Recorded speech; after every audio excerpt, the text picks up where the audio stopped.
আমার কর্মের দ্বারা, আমার কলমের দ্বারা, আমার আঙ্গুলের দ্বারা, আমার দেমাগের দ্বারা, আমার দেহরাজ্যের অঙ্গ প্রত্যঙ্গের দ্বারা যদি আমি কোনো গুনাহ করে থাকি, কিছু গুনাহ আছে এগুলা তওবার মাধ্যমে মার্জনা হয়।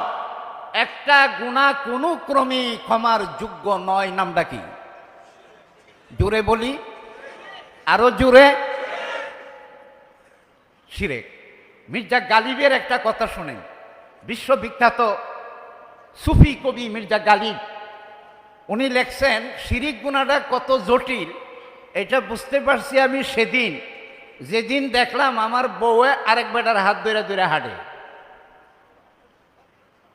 আমার বউকে যখন দেখলাম আরেকজনের হাত ধরে হাঁটে, আমি যে কি কষ্ট পাইছিলাম ওই দিন বুঝলাম যে শিরিক গুনাহ আমার জায়গায় আরেকজন হইলে কেমন লাগে।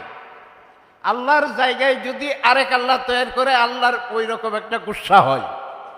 বাবাজানের জায়গায় যদি ওই যে মুহিউদ্দিন সাহেব বলে গেল, কি মুর্শিদ না এগুলো, জোরে বলি, নকল মুর্শিদ। তো বাবাজানের কি কোনো কপি আছে নাকি?